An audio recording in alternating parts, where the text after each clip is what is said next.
On the 16th of August, Sam Rimmer, 22, known to friends as Little Man Sam, died in hospital after he was shot in the chest while he was out with friends in the Dingle area of Liverpool. Police said that 4 suspects in dark clothing had fled the scene on 2 electric bikes. 3 men were later arrested in connection with the murder.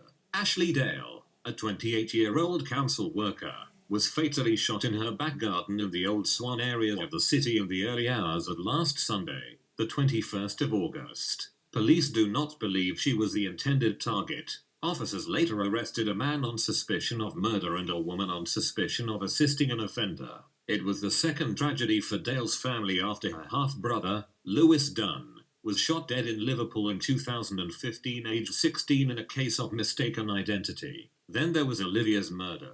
At 10 p.m. on Monday, the 22nd of August, Olivia's mother, Cheryl Corbell, heard a disturbance in the street and opened the front door. Joseph Ney, 35, a convicted burglar and drug dealer, burst inside. A gun-wielding figure in a balaclava attempted to follow. The suspected gangland figure fired off 2 shots as Corbell, 46, tried to block him. One hit her in the wrist. The other fatally injured Olivia, who was behind her. He fired off another 2 shots at Ney, recently released from prison on license, before fleeing. On Friday, following a late-night raid, police said they had arrested a 36-year-old man on suspicion of Olivia's murder and 2 counts of attempted murder.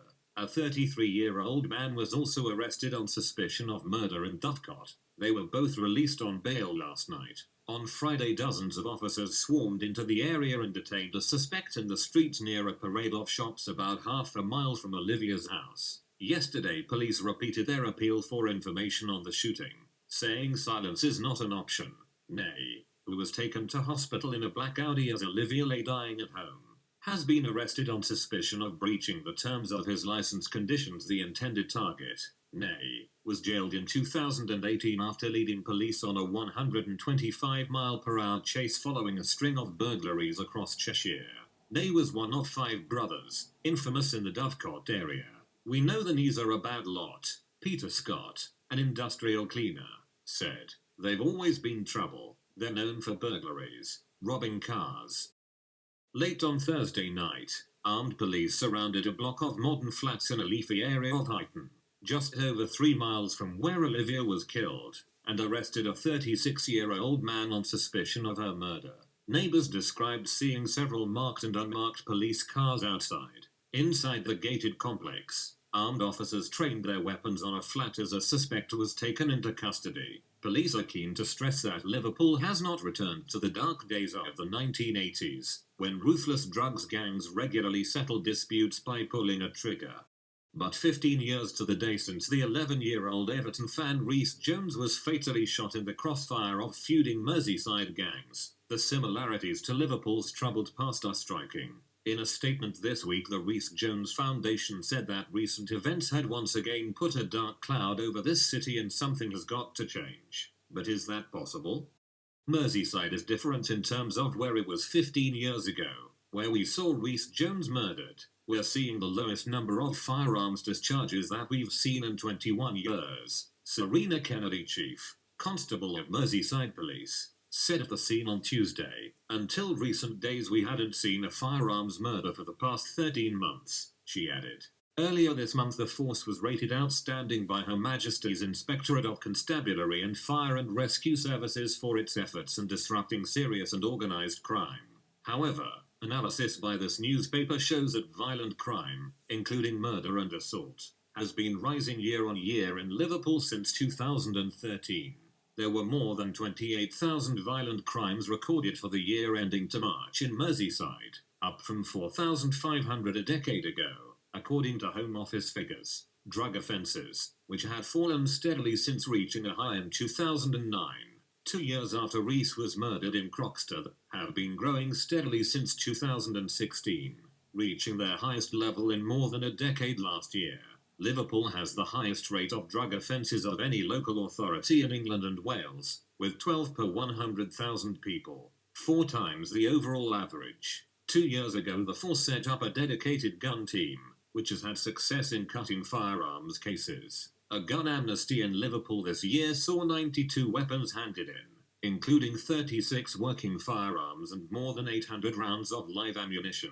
The haul included 28 shotguns and 4 crossbows. However, offences relating to possession of weapons, including knives, have been increasing since 2015, reaching their highest level in 2 decades in 2020. The government cuts haven't helped, Merseyside Police and Crime Commissioner Emily Spurrell said. We saw huge cuts, and Merseyside Police lost over 1,100 officers and staff. That will absolutely take its toll. Chief Constable Kennedy added, there are more officers on the streets of Merseyside through the Home Office's Police Uplift programme, but we are still 340 short of where we were in 2010. In the 1980s, parts of Liverpool lived in fear of organised crime groups. In more recent years, it was nearby Croxteth or Norris Green that locals associated with gang activity, rather than Dovecot, an area of mostly well-kept gardens and clean streets. But lately, residents have said they have seen a rise in antisocial behaviour, and they are increasingly worried about violent crime. Suzana Asanova, 35, a mother of 4 originally from Bulgaria, moved to a council house in Kingsheath Avenue 5 years ago. She said, I'm too scared now. I'm scared to go to the shops. I'm scared for my kids. I'm scared to go to the GP. That is the end of them going outside to play. Exactly the same thing could happen again. Electric bicycles, available to rent across the city, have become popular with criminals, residents said. John Taylor, 64, a project manager, said that he saw kids with balaclavas riding past his house on electric bikes all the time. Parents had stopped their children playing outside. 2 weeks before Olivia was killed, there was a drive-by shooting in a playground a few hundred yards away. Locals believe the incidents may be linked. Dovecot and Knotty Ash are next to Knowsley in the power base of the Huyton Crew, a gang reputed to control most of the West Coast import and supply of guns and drugs. Curtis "Cocky" Warren was a notorious drugs baron in Liverpool who made the Sunday Times rich list with an estimated fortune of £40 million in 1998, which was attributed to property. He was first sentenced to 12 years in prison in 1996 for trying to move a £125 million drugs shipment from the Netherlands to the UK, and was given a further 4 years for killing a fellow prisoner. Weeks after he was released in 2007, he was arrested for a plot to move drugs into Jersey and jailed for 13 years. His incarceration left a vacuum in the city's most lucrative business. Those he trusted went on to found the Huyton Crew, this association of dynastic criminal families from Huyton, Dovecot and Stockbridge Village were already in a position to exploit their international contacts. In the absence of Warren, they quickly expanded control across the city and the rest of the northwest, using ruthless violence to terrorize or tax rivals into submission. The Huyton Crew has been linked to jury nobbling, gun attacks, prison breaks and countless murders. In 2009, a trial heard how their enforcers mistakenly left a grenade on the doorstep of the Liverpool FC legend Kenny Dalglish as part of a terror campaign. Warren is due to be released in November 2022 under a serious crime prevention order. Justice officials expect that he will be banned from entering Liverpool. The order will also restrict his ability to buy cars and property, borrow money, make transfers, hold trusts or shares, or use foreign or virtual currency. The organised crime world which has grown up in his absence is very different to what he left behind.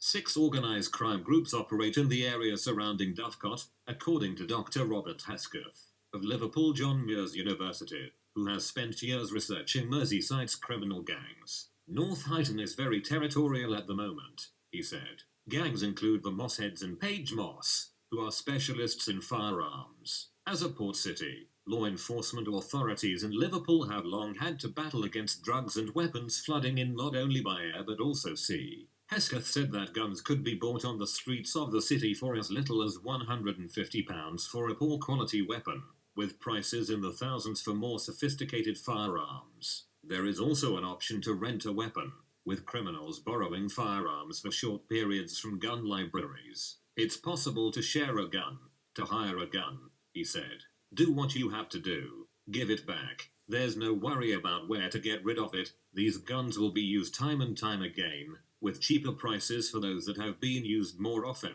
Some guns, he said, enter the UK from Eastern Europe.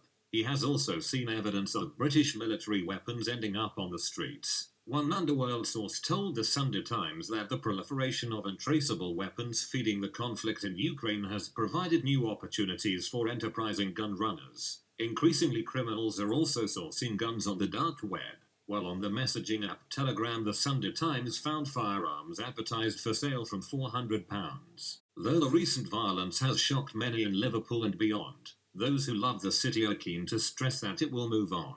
Beverly Mason, Bishop of Warrington, said that residents had the shards of a broken heart coursing through our own veins, but that the tragedy should not be taken as a reflection of the city. Key figures remained defiant in the face of egregious violence. Steve Rotherham, mayor of the Liverpool region, said the city of the 1980s, when more than 20% of the population was unemployed, was a far cry from the tourist destination of today. Among the floral tributes at Olivia's house was a pink and white bouquet left by the Ney family. So sorry for your loss of beautiful Olivia, the card read. Rest in peace. Thinking of all family.